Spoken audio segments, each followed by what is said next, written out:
That's right, a deep dive into Denmark, England's opponents in the group stage alongside Slovenia and Serbia at the Euros. How did Denmark qualify? Are they still a quality team that England have to fear? And can England beat them? Let's take a look.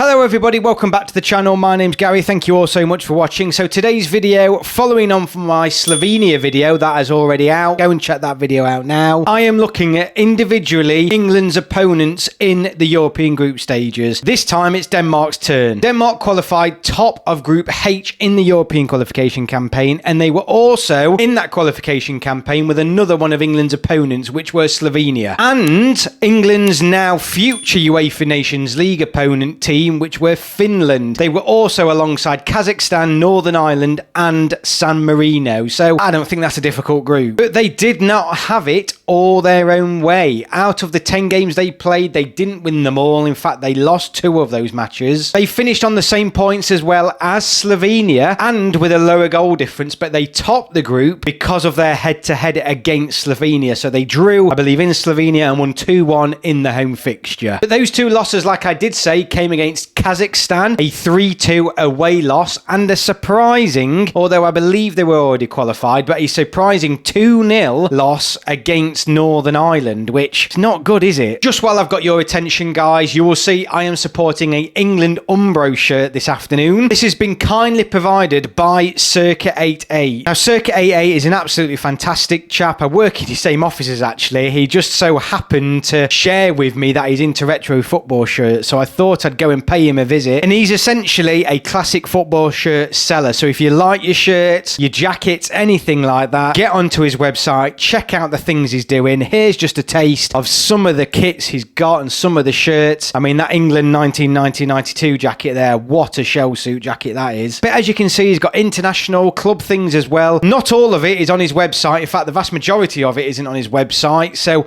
if you're interested in anything out there that you're looking for, drop in an email as well, because he may have it. Trust me, he's got wall-to-wall different things there, and he's a proper genuine bloke. He's starting out, he's just an independent bloke, built his way up, so please check him out. He's usually a few quid cheaper as well than some of the better known rivals, should we say. I will leave a link to his website in the comments below, and this shirt he has kindly donated will be a prize, something I will be giving away heading into the Euros, so stay tuned for that. Kasper Schmeichel is most likely the Danish player that most England fans are going to be familiar with. Of course, the Premier League winning goalkeeper from Leicester City, famously the son of the famous Peter Schmeichel of Manchester United, and he is still Denmark's top goalkeeper, arguably still one of their best players as well. He played all 10 games in the qualification campaign, but he has struggled and the Danish defence have struggled. They conceded 10 goals, so it's a goal a game, which isn't historically how Denmark have been performing over the past 3 to 4 years. They did struggle in qualification, it has to be said, in a weak group. Other players that England fans will be familiar with, though, are Pierre-Emile Højbjerg, who played all 10 games as well, obviously famously a Spurs player at the moment. Rasmus Højlund is, of course, another player that English fans will know well, and he is very much on form at the moment. He's just 21 years old, he's an exciting player, and he is their biggest threat. He scored 7 goals for Denmark in the qualification campaign, by far more than double ahead of any other player, so he's going to be the player England to watch out for at the Euros. Christian Eriksen, of course, is still an evergreen and ever-present member of the Danish team, or it has to be said that his influence is probably now starting to wane with new players coming through, but nevertheless, he will probably be there at the Euros and will be, of course, the threat that we all know. Many English players as well will be interested to know the situation with Damsgaard. We all remember him from that famous semi-final at Wembley when he scored an absolutely belting free kick. His career since then, though, hasn't gone on the projection that most people probably would have predicted at the time, or certainly what the Danish would have hoped for at the time. He's still in his early 20s. He was, of course, a teenager in that semi-final when he scored that wonder goal. He is currently at Brentford, but he's not getting games. He hasn't played a huge part in the qualification campaign for Denmark neither. He played 4 of the 10 games. So hopefully we're not going to get a repeat of last time with him stepping up and doing something absolutely magical, but there are other players there that can do that for Denmark. Having said that, though, I do think it's fair to say that this Danish team isn't as strong as the team that played England in that semi-final 3 years ago. And I do think England have progressed in that period. So I think the gap between these two teams now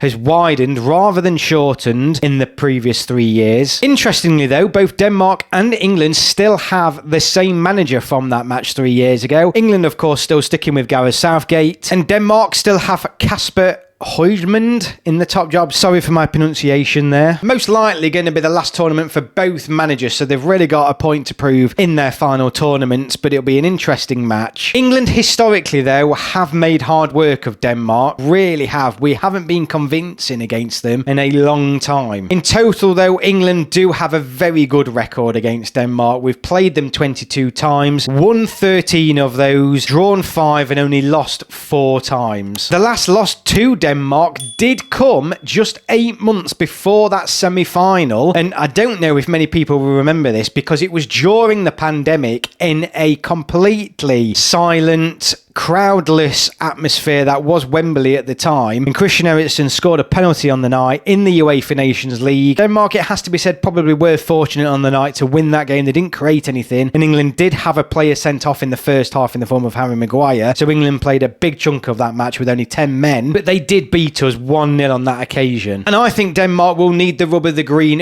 when they play England again in the Euros. I just don't see anything other than an England victory. I think England will dominate the ball. They do have the potential of those moments of magic with those players that I've mentioned. I just feel like where they're at, looking at the way they qualified, they've not been great. They're conceding goals. They're struggling to score goals as well. England and Denmark play each other on their second match of the tournament. The way the game is going to pan out is arguably going to be based on how each of them have done in that opening match. If England have won that opening match, will Gareth Southgate, like he's done in other tournaments, sort of not want us to go out and win the game as much? Will he be very cautious, and that gives Denmark the possibility of, perhaps drawing the match with us? Will Denmark have got a positive result, and will they be needing a victory? There's all these different things that have got to come into play before we play them, but given the fact that it's the second match of the tournament, I think both of these teams will prefer that, because I think Denmark are the strongest team in this group after England. According to the FIFA World Rankings, England are, of course, by far the highest ranked team in this group, currently 3rd. This is currently in February 2024 as I speak. Denmark recently have dropped 2 places to 21st place in the rankings, behind now Iran and Switzerland, so England should be putting this team away. So I think England should see Denmark off, although they are going to cause a threat in isolated incidents. Let me know what you think it's going to be like in the comments below. I will be dropping a prediction video before the match at the Euros, so if you're new here, hit the subscribe button and you'll receive those notifications. It's completely free and helps me out tremendously. Thank you all so much for watching, and I will see you all on my next video.